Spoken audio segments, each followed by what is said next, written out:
Et où en est la ZLECAf et le commerce intra-africain aujourd'hui? Pour en parler, nous sommes avec Joël Assoko. Bonsoir. Bonsoir. Soyez le bienvenu au Journal Afrique. Alors, vous êtes journaliste économique au mensuel Jeune Afrique. La ZLECAf, on vient de le voir, est en vigueur depuis le 1er janvier 2021. Concrètement, qu'est-ce que ça veut dire et quels en sont les effets qu'on peut observer déjà aujourd'hui? Il y a eu une astuce qui a été utilisée il y a quelques jours par le secrétaire de la ZLECAf, c'est de lancer ce qu'ils appellent l'initiative du commerce guidé, à travers laquelle 8 pays ont accepté de commencer à commercialiser sous la bannière de la ZLECAf. Il s'agit entre autres du Kenya, du Ghana, de Maurice et de la Tunisie. En réalité, les produits qui circulent sont de très faible valeur, et c'est du café, des piles. C'est pas très important, mais c'est un premier pas. Et au moins, on ne pourra pas dire aujourd'hui, il n'y a aucun bien échangé sous le régime de la ZLECAf.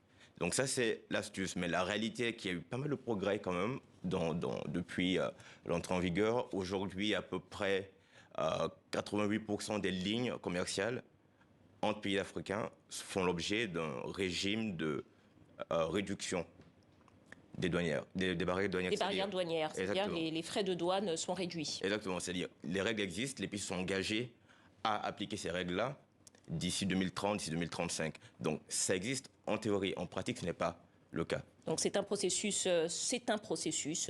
donc. Alors peut-être pour qu'on comprenne bien, aujourd'hui les pays africains échangent beaucoup plus avec le reste du monde qu'entre eux-mêmes. Si jamais ou plutôt le jour où ils échangeront considérablement entre eux, qu'est-ce que ça peut avoir comme retombée économique, j'ai envie de dire, pour monsieur et madame tout le monde? Une diversification des produits qui sont proposés. Il est assez absurde aujourd'hui que l'Afrique du Sud importe du cuir depuis l'Inde à un prix qui est 2 fois celui auquel l'Éthiopie l'exporte elle-même.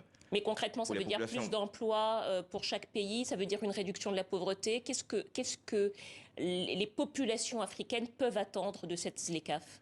Plus de produits disponibles à des prix qui sont potentiellement plus concurrentiels, une offre plus variée. Ça, c'est l'aspect positif. L'aspect négatif qui est peu évoqué est que tout le monde ne gagnera pas de la même façon.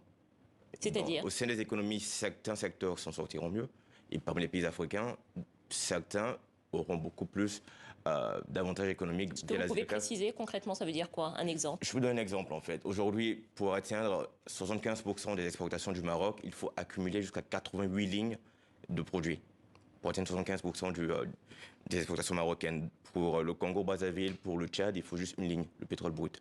Et donc prétendre que le Maroc... En clair, ce que vous êtes en train de nous dire, c'est que le Maroc, lui, peut vendre beaucoup de produits. Le Congo, il suffira juste de vendre, par exemple, le pétrole pour atteindre tout ce que le Maroc vend. C'est bien ça? Non, c'est plutôt l'inverse. C'est plutôt l'inverse. C'est-à-dire, aujourd'hui, le Maroc a une économie tellement diversifiée qu'elle peut échanger beaucoup de biens à travers tout le continent. Elle le fait aujourd'hui avec les pays étrangers, mais elle peut le faire à travers le continent, demain à travers la ZLECAf. Le Congo-Brazzaville n'a pas cette économie diversifiée aujourd'hui, et si le pays espère profiter de la ZLECAf, il faudra des efforts colossaux pour diversifier son économie. Et ce n'est pas le cas aujourd'hui.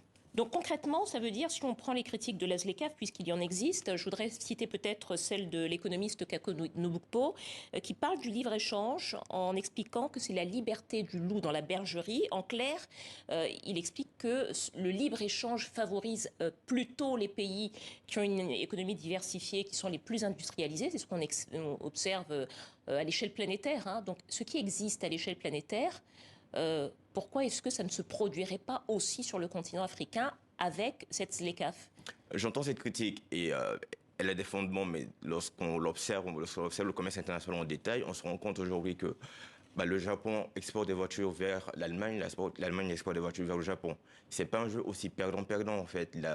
C'était une des critiques anciennes très vieilles de la libéralisation commerciale, mais qui ne s'est pas vraiment matérialisée. Il y a encore des pays qui souffrent du commerce international, c'est clair, mais ce sont des pays qui ne sont souvent pas assez entrés dans le commerce international.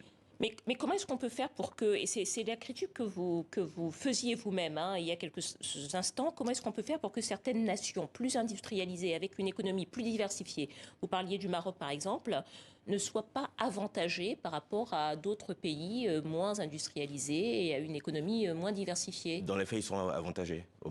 Expliquez-moi pourquoi. Au moins moyen terme, parce que la structure économique existe déjà. Ils ont déjà les industries, ils ont déjà les industriels, ils ont les entrepreneurs, ils ont le savoir-faire. Donc dans les médias, ils sont avantagés. Mais l'idée, c'est qu'au fur et à mesure... Justement, comment faire pour retourner ça? Les pays les plus industrialisés seront avantagés, c'est ce que j'entends. Comment faire pour limiter cet écueil? Il y a des mécanismes qui existent aujourd'hui. La Banque africaine d'import-export a mis en place un mécanisme, un fonds d'une valeur de 1 milliard de dollars pour aider les pays qui vont subir dans l'immédiat les effets négatifs de la libéralisation à se préparer, à investir. Une sorte de subvention, en somme? Une subvention, ce n'est pas des dons, c'est des prêts. Mais pour financer l'industrialisation et la diversification de l'économie. C'est un mécanisme, il peut en avoir d'autres. Il peut avoir les pays sont engagés à libéraliser leurs barrières douanières, ils ne sont pas obligés de le faire en même temps, de la même façon, le même rythme.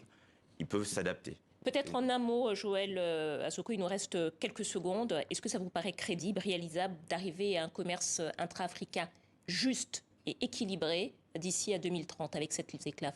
Non, évidemment non. Mais on va dans la bonne direction.